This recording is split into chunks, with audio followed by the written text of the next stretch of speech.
Namaskar friends, welcome to Neelkanth online classes.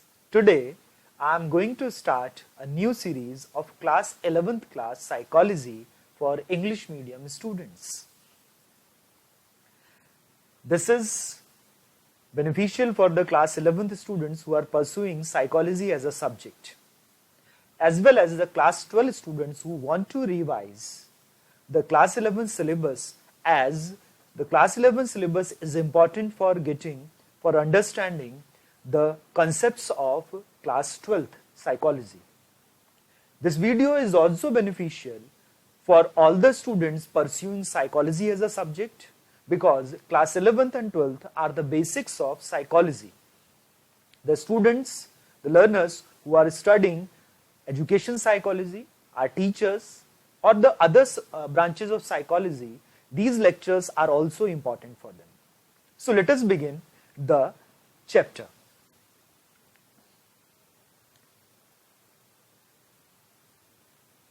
So today we are going to start NCERT, that is chapter 1st class 11th psychology book, and today we are going with the part 1st introduction of the subject. So if we move on towards the first chapter of the class 11th book is what is psychology. This is the first chapter of the class 11th NCERT of psychology. So what is psychology? We are going through the courses. In the introduction part, we want to understand what is the meaning of psychology. So let us begin with a famous quote of a famous psychologist named Daniel Goldstein. According to Goldstein, psychology, unlike chemistry, unlike algebra, unlike literature, is an owner's manual for their own mind. It's the guide to life. In this quote, in this definition, Goldstein actually tried to signify the psychology as a science, as well as the differences of the psychology with the science being a social subject, being a subject for the life, being the subject for the individual's attention towards their own potential, their own mind functioning, their own cognition. So Daniel Goldstein is actually trying to incorporate both the scientific as well as the social aspect of psychology in this quote. Let us begin the lesson, and first we will start with what is psychology. So if we are starting with what is psychology, first of all we will go into the lexical meaning of the word psychology. As we are seeing from the graphics, the psychology is derived from two Greek words. One is psyche and the second one is logos. So lexically it is drawn out from the two root words, two Greek words, psyche and logos. So if we want to know the initial meaning of psychology, so what we see the psyche. Psyche means the soul, the internal soul of the human being or the organism. Whereas logos means the science or the study of a subject in a systematic manner. So if we combine these two words, the ancient definition of psychology, when this subject is termed as a philosophy of the subject, it is that psychology was a study of the soul or the mind. In the history of the development of the subject, we will see this in detail, how the meaning of the psychology has changed. This is the initial meaning. Initially, psychology was the study of the soul or the mind. So if we move on towards the modern definition of the psychology, formally, when it is studies as a subject, it has been defined as a science which studies, because as we have seen that logos is being associated with this name, therefore the formal definition will be in the terms of science. So it is the scientifically study of first the mental processes, the different processes associated with the mind or the brain or the cognition being termed by different researchers or psychologists as the mental processes. Secondly, it studies the experiences of the different individuals, the experiences which is being converted into the social terms. And thirdly, it studies scientifically the behaviors in different scientific contexts, in different social contexts, in different environmental contexts. So if we have to define psychology, formally it is the science of mental processes, experiences, and thirdly the behavior in different contexts. Let us discuss and understand these three separately, one by one. So we move on towards the first one is mental processes. So let us begin. So mental processes. What are mental processes and how we are going to define it?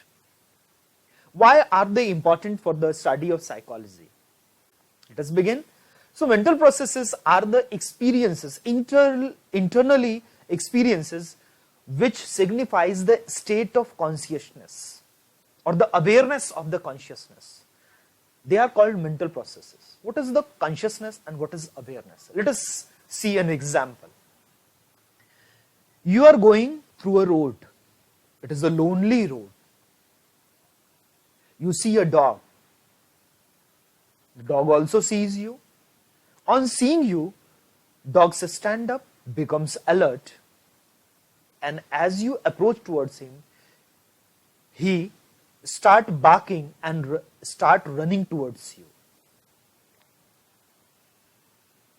If he starts running towards you, what will be your reactions? What are you thinking?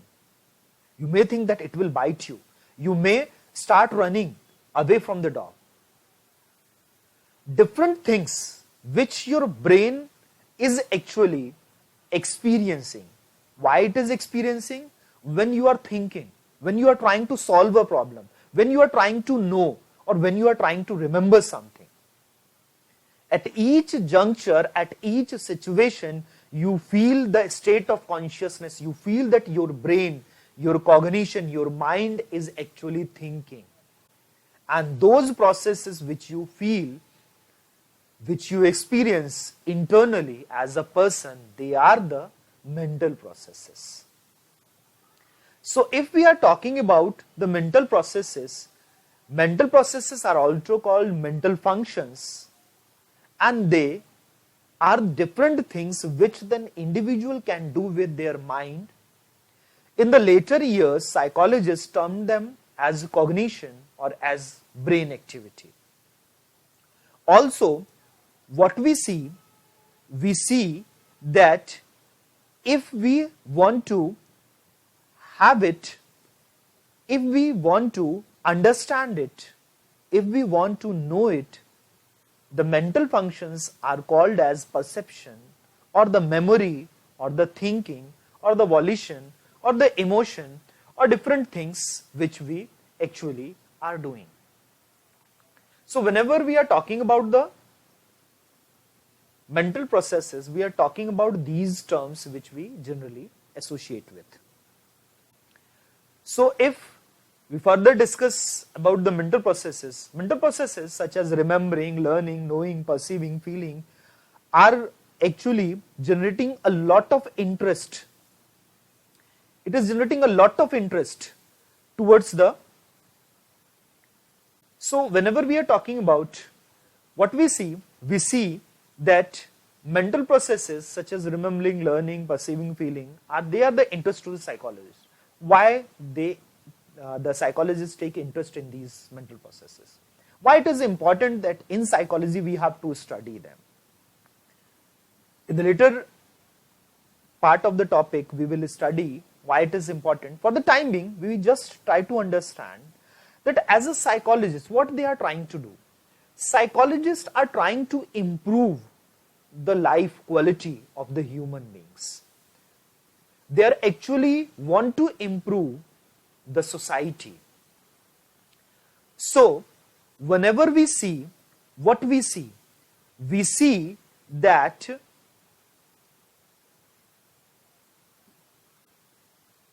as a psychologist, we want to improve the quality of life. Therefore, we want to study mental processes so that we can develop the individual to its maximum potential.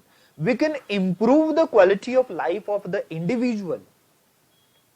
So, traditionally, what we see that the individuals are transforming. Similarly, when we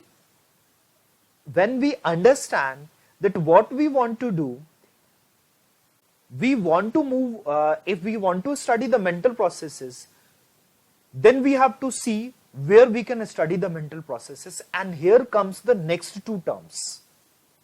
The second one is experiences and third one is the behavior.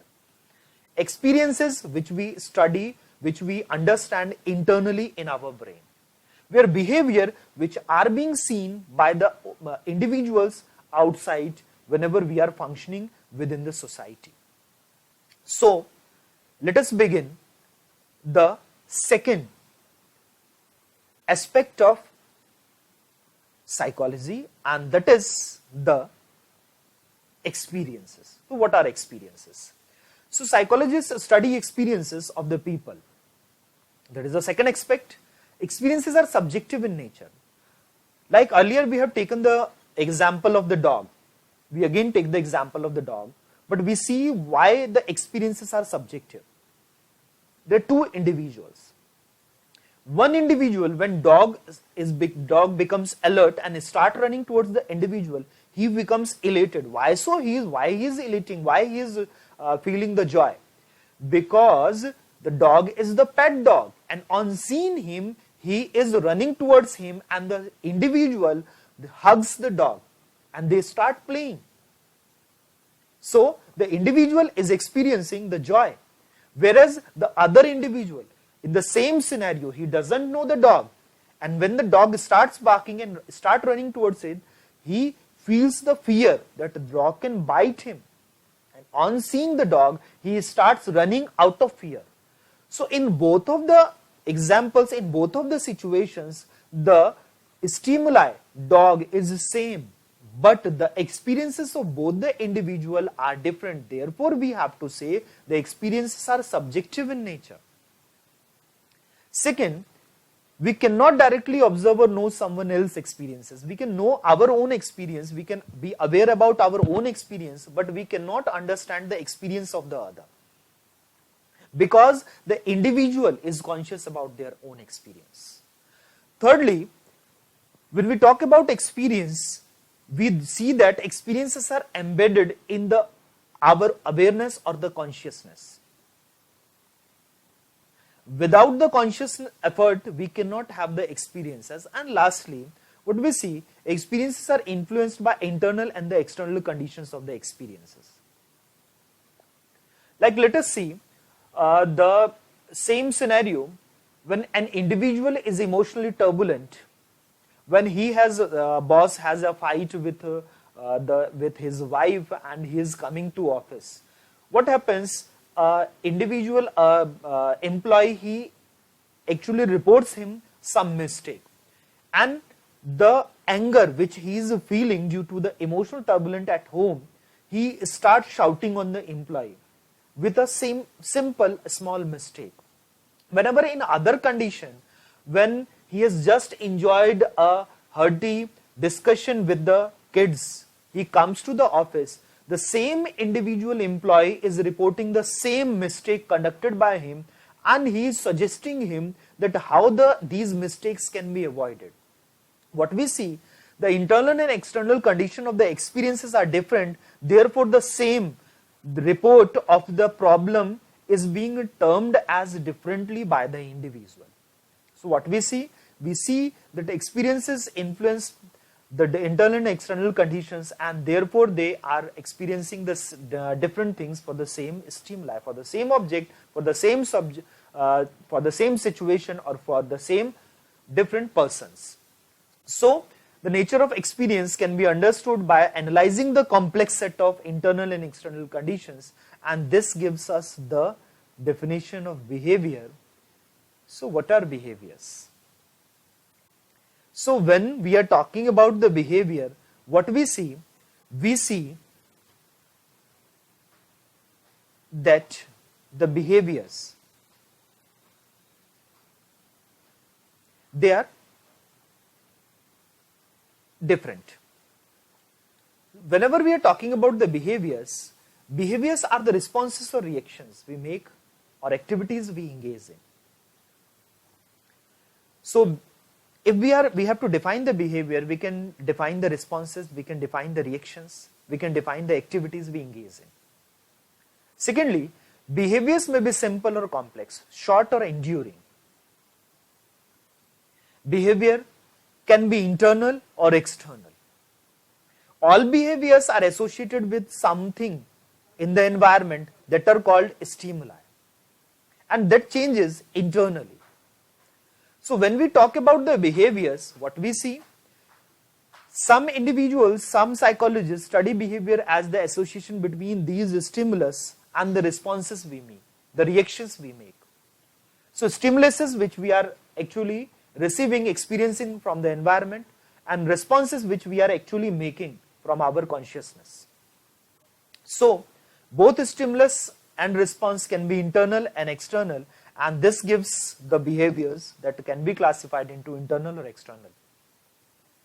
So when we are defining the behavior, a behavior is any response made by an organism, specifically part of a total response pattern or act or activity and a movement or complex movements. This definition is being given by Atkinson, Burney and Wordsworth in 1987. By this behavior, what we are understanding the behaviors can be a response pattern or can be an individual response. It can be act, it can be activity. It can be a movement or it can be a complex situations of movements, complex integration of the movements. So also we can say that a behavior in the narrower sense is the observable action of an organism which brings change to the environment to at least some degree. This is also the study of behavior in psychology, and this study is called as behaviorism in the school of behaviorism in the behavioral psychology. In the psychology, this study is called behaviorism.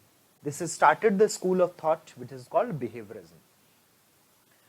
Also, if we want to see a behavior in broader sense, behavior is called unobservable actions. So in narrower sense it is the observable, and in broader sense it is unobservable. These two actions combinedly form the behavior. So there are two types of behavior: overt behavior, which is external and which is observable, and covert behavior, which is internal and which is unobservable. So behaviors can be classified into internal behavior, that is covert, and external behavior, that is overt behavior, which we are seeing in the infographics. Let us understand it term by term. So first we will talk about the covert versus overt behavior. We have to see it. So let us begin it. And if we have to understand it, let us see it. So overt versus covert behavior. Covert behavior, which is internal, and overt behavior, which is external. These two pictures are actually signifying what is covert and what is overt. The joy and the sorrow. The sorrowness is there, but why the individual is feeling sad or sorrow, it is not being classified, it is not being defined. We cannot understand why he is. But as we are seeing, the individual is playing and therefore he is expressing himself and he is feeling joy. So let us begin with the overt behavior. So the overt behavior. The overt behavior, the word overt can be defined as something that is plainly apparent and openly displayed. So if we are seeing it, what we are seeing? We are seeing that the child is smiling and we can see from his face, it is apparent, it is openly displayed that the child is feeling joy. The child is experiencing happiness and he is expressing it with the broad smile. The teeth which he is showing is actually showing that he is smiling. So if we have to define overt behavior, let us begin with the term overt means just that. Lexically, it means just that. So whenever we are feeling it, what we have to do? We have to just express ourselves. That is the overt behavior. The observable behaviors such as walking, talking, laughing, which can be seen by the other individuals and that can be readily categorized as a behavior, they are called overt behaviors. Thirdly, they can be widely seen and sensed by the others or the observers. They can easily understand that these behaviors are the overt behaviors. So, whenever we are seeing it, what we are seeing that how the behavior can be understood. So, now let us begin a definition of, let us see how we can understand, how we can identify overt behavior. So let us begin and we are defining it, overt behavior, how we can identify it by the Cooper, Heron and Hubbard. These three psychologists have proposed some certain conditions. These conditions can help us to identify, to recognize the phenomena of the overt behavior. And what we see, when we see the phenomena, we see that we can identify the behavior. How? So they have given the conditions. The first condition, they have given the two conditions. First condition is, to consider a behavior, there must be an observable movement. The movement which is shown by the organism and can be observed by the others. That behavior is called overt behavior. Secondly, the observable alteration in the environment as a result of the movement. In the situation, if the alteration can be felt by the others, then the behavior is overt. If the alteration in the environment cannot be observed, then the behavior is not overt. So these two are the conditions being defined by being necessary to understand the overt behavior. Next, let us see what are the covert behaviors. So, covert behaviors that are internal to us, that are inside us. As a psychologist, we try to define, we try to identify how we can understand the covertness, and then we can actually help the individual to overcome different situations where he cannot expressing himself. The understanding of the covertness of the behavior is very important because it is the basis of different cognitive sciences, different behavioral sciences, psychopathology, clinical psychology, education psychology. It is the basis of various kinds of psychological transformations. So, let us begin. Covert behavior. Covert behavior are unobservable actions which can only be deduced by oneself. The individual oneself can deduce it. He understands it completely. But as a psychologist, we try to identify this. We try to define this so that we can help to improve the individual life. We can help as a psychologist, we can help the quality of life. We can help to improve the quality of life. We can help the different individuals in distress. We can help the different child to develop. Therefore, covert behaviors are very important. Let us begin. So, covert behaviors, examples we will understand it are perceiving, remembering, reasoning, thinking, creating and dreaming, which is going inside our brain, which is going inside us, but we are not still expressing it. Then they are covert. The main reason unobservable actions are not considered as behaviors are because such behaviors are not deducible to the audiences by the others. Others cannot deduct them. Others cannot understand what they are doing. Like a child is studying a book. The parents or the teachers can think that they are actually attentive and they are reading the books. But while their eyes are on the books, they are thinking on something else.